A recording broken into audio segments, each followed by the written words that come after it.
All right, let's dive right into this explainer. Today, we're going to decode the authentic, modern reality of an American public high school. And we're doing it through a completely unfiltered lens, a student's daily vlog. We're immediately thrown right into the chaotic morning routine, which really sets the tone for everything that follows. I mean, you've got a freezing early morning bike ride, that quintessential sighting of the iconic yellow school bus, and some really cool personal touches, like shoes customized with safety pins and buttons.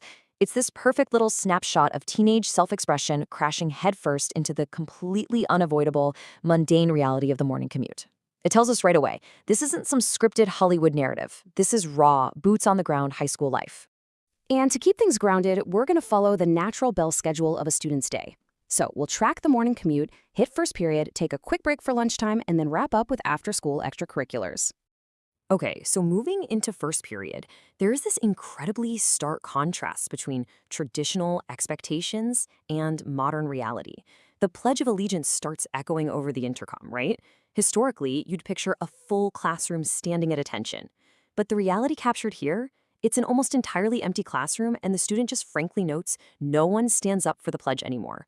It's actually a fascinating look at how deeply ingrained rituals persist, even as student engagement with them drastically evolves. Now, as the morning progresses, we get a glimpse into the spaces between the bells, and the teacher-student banter in the hallways it's completely unpredictable and wonderfully bizarre. Conversations spontaneously ping-pong from the logistics of buying $500 fake street Rolexes in New York to marveling over Amazon items that feature bulletproof windows and sledgehammer resistance. It really humanizes the teachers, you know? It shows how the hallway acts as this completely different, unscripted social arena outside the rigidity of the classroom. All right, let's move into the real core of the academic day, where we see students juggling an incredibly diverse and heavy workload. By second period, the hustle is absolutely real. Just consider this cognitive whiplash for a second. Within a matter of hours, these kids are taking an American history test, running a Vote Ash for More Cash political campaign for AP Gov, delivering a French presentation on cacao and Côte d'Ivoire, diving into neuroscience for AP Psych, and diligently tracking the 36-day growth cycle of a radish plant. The sheer breadth of context switching required here is just staggering. So what's actually driving all this intensity? Well, in the vlog, Max explicitly points out that their rigorous worksheets and those specific, tough questions they face are driven by Common Core education standards. It's just a passing comment, but a highly revealing one. It shows that the students themselves are acutely aware of the systemic educational frameworks dictating their daily grind. They know exactly why the bar is set so high. And guys, the tangible stress of this environment is palpable. We see students desperately waiting for a slow, half-broken color printer in the school library just to finish their French presentation materials. And right next to them, a classmate casually admitting they woke up with a 100.4 fever but showed up anyway. This really highlights a pervasive high-pressure attendance culture. These kids would literally rather sit through class sick than fall behind on the relentless pace of their coursework. When lunchtime rolls around and we really have to contrast the idealized Hollywood high school cafeteria, the sprawling buffets and perfectly segmented social tables, with Max's reality. His lunch, it's a sad, rushed, untoasted bagel. As he bluntly puts it, it's not that great looking, but it'll do. It's a stark reminder that in the middle of this high-octane academic sprint, basic sustenance is often just an afterthought, squeezed into whatever few minutes are left. Amidst all this chaos, we get a highly self-aware, incredibly candid admission. A student plainly states, American schools expect a lot from you, and sometimes you just don't have those capabilities. Wow.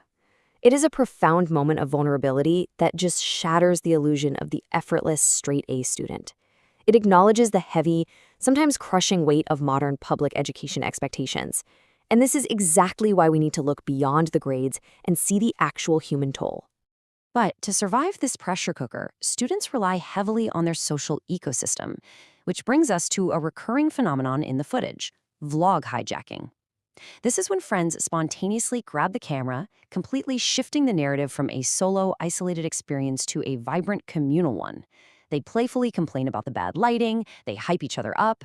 It perfectly demonstrates how peer support is the ultimate pressure valve in high school. And it's not just peers providing these supportive micro-narratives, it's teachers too. Take Madame Campbell, a beloved ex-French teacher who hijacks the vlog just to say hello. She fondly jokes about remembering these juniors as annoying little babies from their freshman year.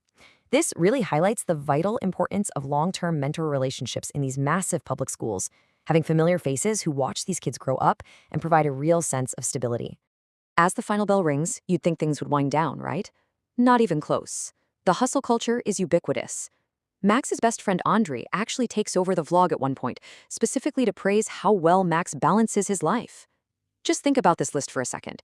Surviving the notorious junior year academic load, managing a successful YouTube channel, running cross-country, running track, and now even joining the swim team. The modern student is basically operating like a young CEO, meticulously managing a diverse portfolio of activities just to build out their future resume. But here's the thing. This intense drive is also highly infectious in the best way possible. It pushes the whole peer group forward. A friend named Sam, who, by the way, is already heading to NC State for swimming, notes right on camera that he was inspired by Max to step out of his comfort zone and try entirely new things. It's a beautiful example of positive peer pressure. Seeing a friend strive for more naturally encourages the people around them to expand their own horizons. So as the day finally winds down, our journey through the school concludes with some lively, spontaneous hallway banter. We see students jokingly asking classmates for autographs, shouting, "Is that Ryan Z? No way, dude!" It's honestly a perfect bookend to the day, because despite the grueling tests, the feverish library sessions, and those sad untoasted bagels, at its core, high school is still filled with this incredibly vibrant, silly, youthful energy. Which brings us to our final thought to wrap up today's explainer. The very existence of this footage forces us to ask a much larger question. With the constant presence of a camera, the vlogging, the hijacking, performing for an unseen audience, how is all of this changing what it means to be a modern high school student? As digital documentation completely reshapes this ecosystem, are teenagers today merely experiencing their formative years, or are they actively producing them as content? It's definitely something to chew on the next time you see a yellow school bus roll by. Thank you so much for joining me for this analysis, and keep learning.